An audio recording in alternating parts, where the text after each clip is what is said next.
The Galaxy S21 series will launch nearly after 6 months, but we already got some surprising leaks about this smartphone, and I would like to summarize everything we know about the Galaxy S21 family till now.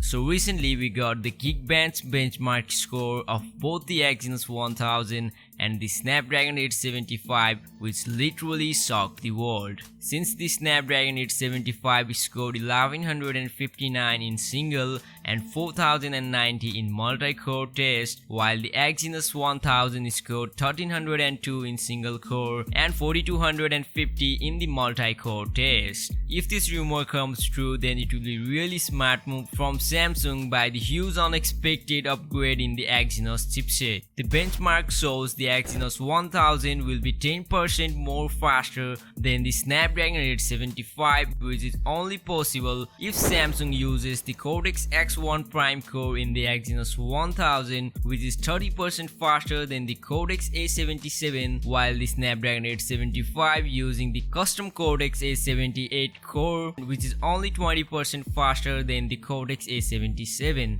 Samsung has already ditched the Mongoose core, which was the cause of bad performance in Exynos chipsets. So it confirms that the Exynos 1000 will perform equal or even better than the Qualcomm Snapdragon 875. Now let's move into its camera. Recently, Samsung has officially announced new camera sensor, promising a smaller camera bump on the upcoming smartphone, which also includes the Galaxy S21 lineup.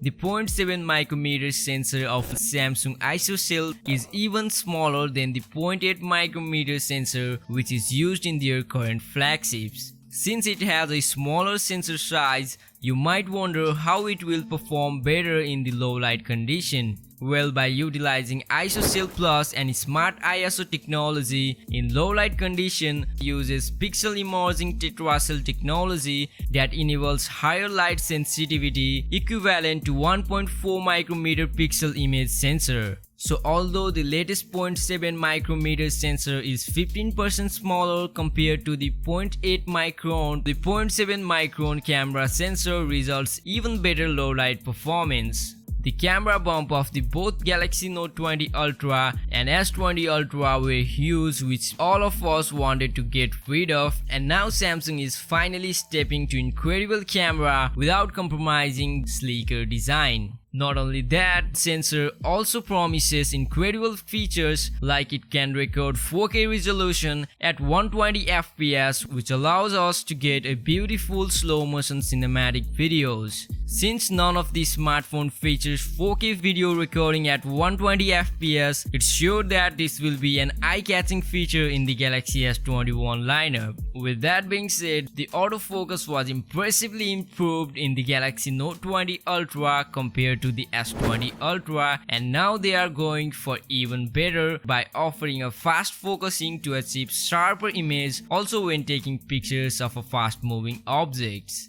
All these features indicate a highly powerful camera in the upcoming Samsung flagship with smaller camera bump. Moving on to the front of a smartphone, there has a lot of rumors that says the Galaxy S21 lineup could feature the under-display camera technology, which does make sense since the world's first smartphone with an under-display front-facing camera has been officially launched, and that is the ZTE Axon 20 5G. Also, tons of brands have showed their work to this technology, and I think Samsung won't be late and will nail this feature next year. The Galaxy S21 lineup will also consist 3 different variants: the Galaxy S21, S21 Plus and the S21 Ultra. So the under-display camera could be only available for the Ultra version to make you feel more premium. The Ultra version might also get the S Pen support as well, but it doesn't mean the S Pen will come inbuilt like the Galaxy Note series.